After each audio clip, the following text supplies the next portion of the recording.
Hi friends, welcome to blueberries kitchen. Blueberries கிச்சனில் இன்றைக்கி நம்ம பார்க்க போகிறது என்னென்னா ஒரு குஸ்கா ரெசிபி தாங்க. சாதாரண குஸ்கா பண்ணுற இடத்துல கொஞ்சம் வித்தியாசமாக தாங்க இன்றைக்கி நம்ம இந்த குஸ்கா ரெசிபியை பார்க்க போகிறோம். இப்போ வாங்க நம்ம வீடியோக்குள்ளே போகலாம். இப்போ நம்ம குஸ்கா பண்ணுறதுக்கு முன்னாடி இந்த குஸ்காவுக்கு ஒரு மசாலா ரெடி பண்ணிக்கலாங்க.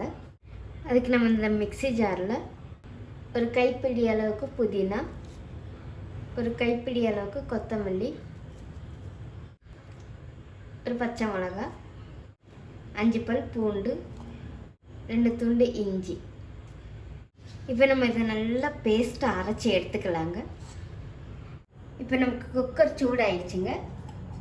2 டீஸ்பூன் அளவுக்கு எண்ணெய் ஊற்றிக்கலாம். நான் இன்றைக்கி 2 டீஸ்பூன் அளவுக்கு எண்ணெயும் 1 டீஸ்பூன் அளவுக்கு நெய்யும் சேர்க்குறேங்க. இப்போ நம்ம சேர்த்துருந்த எண்ணெயும் நெய்யும் நல்லா சூடாயிடுச்சுங்க. இப்போ நம்ம இதில் கரம் மசாலா இன்க்ரீடியெல்லாம் சேர்த்துருக்கலாம்.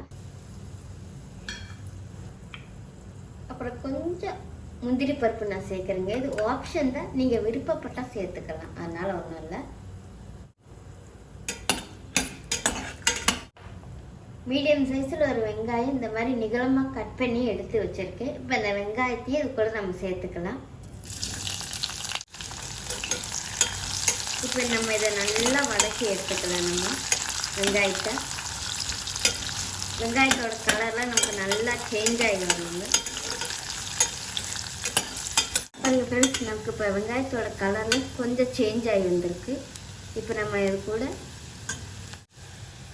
மீடியம் சைஸில் ஒரு தக்காளி கட் பண்ணி வச்சுருக்கீங்க இந்த மாதிரி பொடியை. இப்போ இந்த தக்காளியை நம்ம இது கூட சேர்த்துக்கலாம்.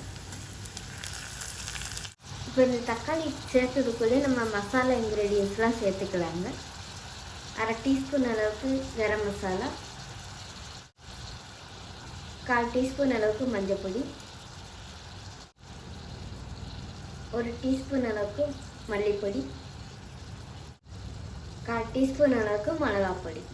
மிளகாப்பொடி நம்மளோட உரப்பத்தக்கன பார்த்து சேர்த்துக்கலாங்க. இப்போ குஸ்காவுக்கு தேவையான அளவு உப்பு நான் சேர்த்துக்கிறேங்க. சேர்த்துருக்கிற மசாலாவோட பச்சை வாசனை போகிற அளவுக்கு நம்ம இதை வதக்கி எடுத்துக்கலாம். ஒரு 2 நிமிஷம் போதும்.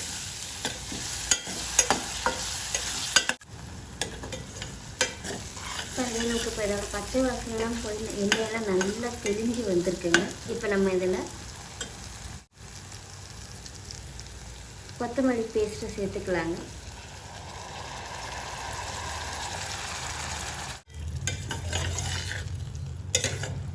பாருங்கள் ஃப்ரெண்ட்ஸ், எனக்கு இப்போ மசாலாவும் நல்லா குக்காகி வந்துருச்சு. நம்ம சேர்த்துருந்த புதினா மசாலா எல்லாமே நல்லா குக்காகி வந்துருச்சு. இப்போ நம்ம இதில் நம்ம இப்போ ஊற வச்சுருக்கிற கைமா ரைஸை சேர்த்துக்கலாங்க. நான் ஏற்கனவே கைமா ரைஸை வாஷ் பண்ணி ஒரு 5 நிமிஷம் நல்லா ஊற வச்சு தாங்க நான் எடுத்திருக்கேன். இப்போ இந்த ரைஸை நம்ம சேர்த்துக்கலாம்.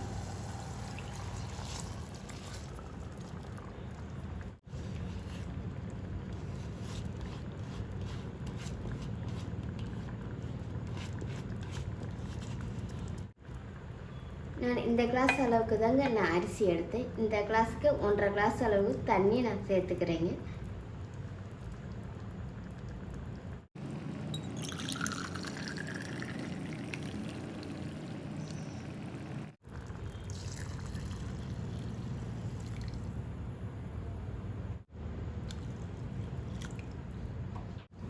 ஒன்றரை கிளாஸ் அளவுக்கு தாங்க நான் இப்போ தண்ணி சேர்த்துருக்கேன். இப்போ நமக்கு இது ஒரு கொதி வரட்டும். ஒரு கொதி வரவும் நம்ம ப்ரெஷர் போட்டுக்கலாம். பாருங்கள் ஃப்ரெண்ட்ஸ், இப்போ நமக்கு இது நல்லா கொதிக்குது. இந்த ஸ்டேஜில் நம்ம உப்பு உரப்பு எல்லாமே செக் பண்ணிக்கலாம். காலையில் நம்ம இந்த கொதிக்கிற ஸ்டேஜில் சேர்த்துக்கலாங்க.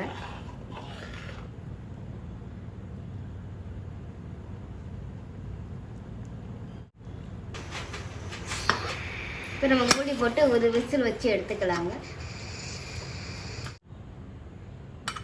இப்போ நமக்கு ப்ரெஷர்லாம் போயிடுச்சுங்க. இப்போ நம்ம ஓப்பன் பண்ணிக்கலாம்.